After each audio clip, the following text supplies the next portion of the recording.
The rain had been falling since afternoon, a steady gray curtain drumming against the old orphanage roof. Inside, the corridors smelled faintly of damp wood and old paint, and the children had all gathered near the common room to keep warm around the weak stove. But one child was missing. In the farthest corner of the building, hidden from the sounds of laughter and chatter, a little girl sat on the cold wooden floor of her room. She couldn't have been more than 7, thin as a reed, her dark hair falling in tangled strands around her pale face. Her small body shook, not just from the chill in the air, but from the pain in her arm. She pressed it close against her chest, holding tightly to the strip of faded cloth that wrapped around it. It was not a real bandage, just a piece of fabric, torn long ago from the hem of her mother's dress. To anyone else, it would look dirty and useless, but to her, it was sacred. It was the last piece she had of the woman who had sung to her at night, the woman who had kissed her forehead and promised she would always return, before disappearing forever. The girl whimpered quietly, rocking herself, trying to block out the pain. She was afraid the other children would laugh at her weakness, afraid they would see the cloth and try to take it away. So she stayed hidden, clutching it as though it were her very heartbeat. The door creaked open. She froze. "Lila." The voice was gentle, deep, filled with concern. It was Mr. Ryan, the caretaker of the orphanage. He was a man in his late 40s, with kind brown eyes that always seemed to soften whenever he spoke to the children. He wasn't strict like the others. He carried patience in his voice, as if he had seen pain before and knew it needed tenderness, not harshness. The girl pressed herself against the wall, trying to hide her arm beneath her dress. "I'm fine," she whispered, though her voice trembled. But Mr. Ryan stepped closer. He had seen the blood, tiny crimson spots staining the floorboards beneath her, seeping slowly from where the cloth could no longer hold it back. He crouched down so his eyes were level with hers. "You're hurt," he said softly. "Please, let me help you." Her eyes widened, filling with fear. She shook her head so violently her hair flew around her face. "No, please, don't remove the cloth," she begged, clutching it tighter. Her little fingers trembled, desperate, like a bird protecting its nest. Mr. Ryan stopped. He had expected resistance. Most children feared pain, feared the sting of medicine or the chill of antiseptic. But this was different. The way she held the cloth was not just fear of losing a bandage, it was fear of losing something deeper. He sat there for a long moment, studying her, and then he slowly lowered himself to the floor so he was no longer looming over her. His knees cracked softly as he settled down.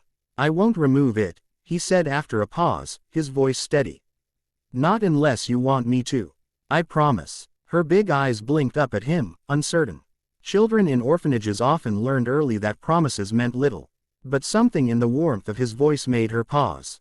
She didn't loosen her grip, but she stopped shaking quite so much. Mr. Ryan reached into the small first aid box he had carried with him. Instead of reaching for the cloth, he dipped a cotton ball into warm water and carefully began to clean the skin just around it. His movements were slow, almost reverent, as though he understood the cloth's sacredness. Lila watched him, suspicion etched into every feature of her small face. She was waiting for him to trick her, to suddenly tug it away. But he never did. He worked patiently, cleaning around it, never once touching the fabric itself. When he was done, he unrolled a strip of clean bandage and gently wrapped it around her arm, over the cloth, not replacing it. He secured it carefully, so the precious scrap remained untouched beneath.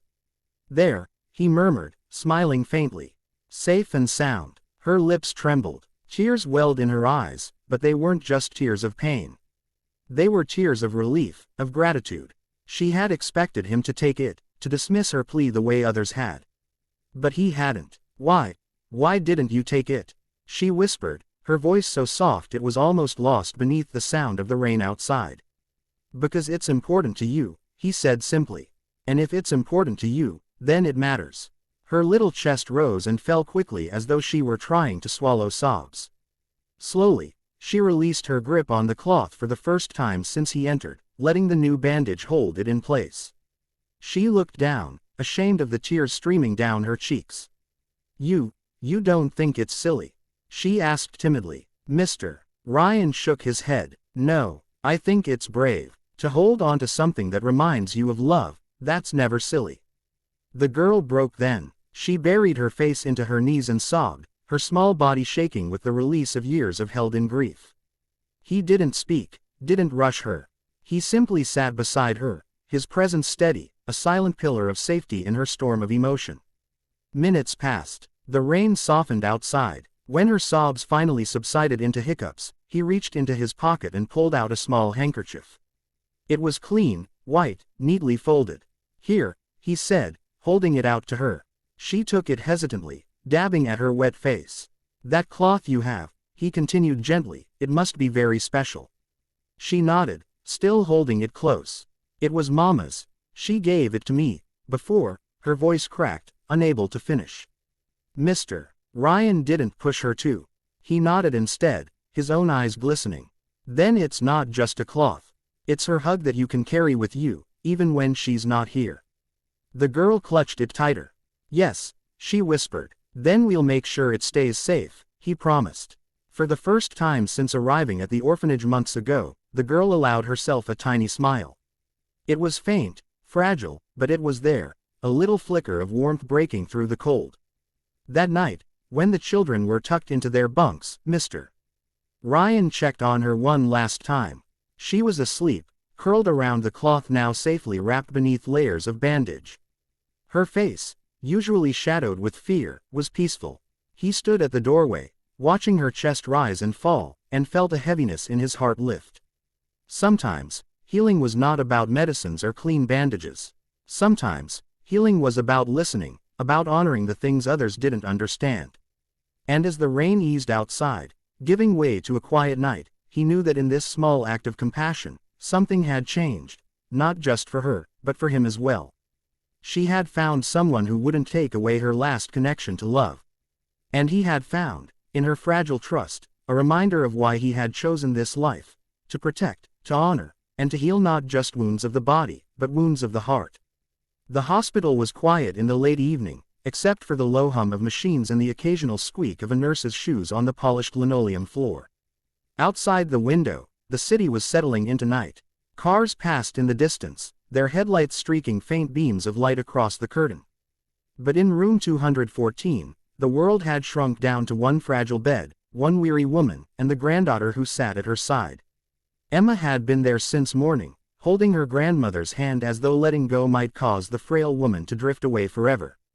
The once strong hands that had braided her hair, cooked her meals, and comforted her through childhood nightmares now trembled slightly, the skin paper thin, marked with veins and the lines of age. The door opened, and a young nurse entered with her tray. She carried fresh bandages, gloves, antiseptic. Emma recognized the routine. Her grandmother had an open wound on her arm that needed regular cleaning. The nurse approached with the professional calmness she had displayed the last few days. But the moment she reached for the arm, something unexpected happened. The old woman stirred weakly, lifting her hand with surprising determination, blocking the nurse's movement. Her voice, though thin, was filled with emotion. "Please, don't remove the cloth." The words echoed in the sterile room. Emma blinked in confusion. She looked at her grandmother's arm, at the strip of faded fabric tied carefully around it. It was old, yellowed with age, frayed at the edges. To Emma, it had always looked like a rag, nothing more. She had seen it many times before but never thought to ask why her grandmother insisted on keeping it. The nurse paused, her brows knitting in concern. "Ma'am, we need to clean this properly," she explained gently. "The fabric is not sterile. It might make the wound worse." But the old woman shook her head, tears brimming in her clouded eyes. "No, please, not this cloth. Anything but this." Emma leaned closer, her heart tightening. "Grandma," she whispered, brushing a strand of silver hair away from the woman's face. "Why is it so important?" Her grandmother's lips trembled. She closed her eyes for a moment, as though gathering strength from some distant memory, and then her voice came, cracked but filled with longing. "It was your grandfather's. He gave it to me the day he left for war. He told me to keep it, no matter what, and that as long as I had it, he would always find his way back to me." Emma froze, her breath catching in her throat. She had grown up hearing stories of her grandfather, a man she had never met, a soldier who had never returned. Her grandmother had always kept his photograph by her bedside, always spoke of him with a love so deep it felt like he was still alive somewhere. But Emma had never realized that this cloth, this simple, worn piece of fabric, was the last physical reminder of him. The nurse looked from Emma to the grandmother, hesitation in her eyes. She had a duty, but she also had empathy. "I understand," she said carefully. "But if we don't clean this wound, it could become infected. We must find a way." Emma reached out, covering her grandmother's hand with both of hers. "We'll find a way," she promised softly. She turned to the nurse, her voice steady. "Please, don't take it off. Work around it. We'll make sure the wound stays clean without removing it." The nurse hesitated, then slowly nodded. She adjusted her approach, gently lifting only the edge of the cloth enough to clean the exposed skin nearby. She worked carefully, almost reverently, as if she now understood she was not touching just fabric, but a piece of history bound by love. Her grandmother's eyes watered as she watched. Emma held her gaze, squeezing her hand.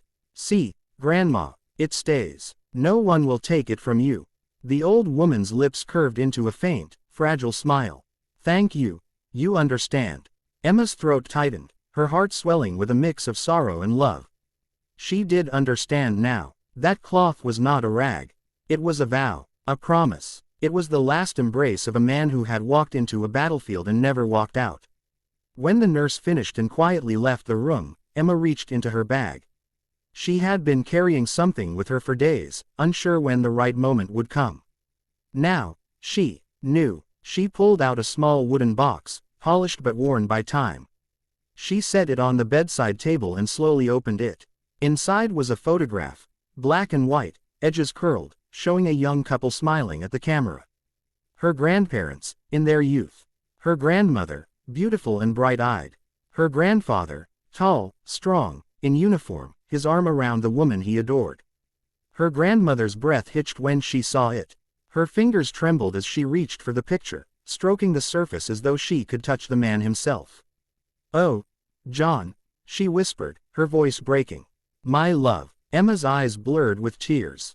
She moved closer, pressing her forehead gently against her grandmother's. "He's still here, Grandma. With you. With us." The old woman clutched both the photograph and the cloth tied around her arm.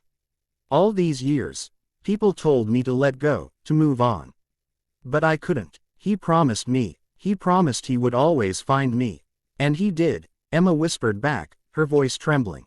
"Through this cloth. Through the stories you told me. Through the love you still carry. He's never left you." Her grandmother's chest rose with a shaky breath. The tears slipped down her cheeks, but her smile grew wider, brighter, despite the frailty of her body. For a long time, she stared at the picture, as though lost in a memory that was more real than the hospital room around her. Emma didn't speak. She didn't need to. She simply held her grandmother's hand, felt the pulse of her love through that delicate grip, and let silence fill the space like a gentle hymn. The machines beeped softly in the background, keeping time with the fragile rhythm of life. Outside, the city lights glittered, a reminder that the world kept moving.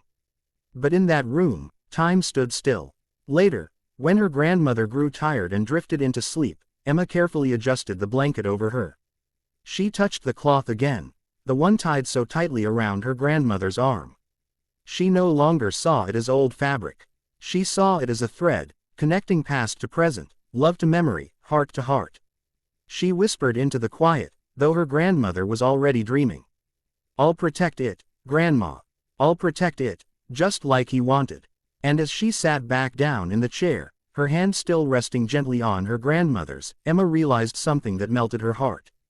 Love, when it was true, didn't fade. It didn't die with time, or war, or even death itself. It lingered, in a smile, in a photograph, in a piece of cloth tied around a frail arm. It lived in memory. It lived in her grandmother's tears. And now, it lived in her.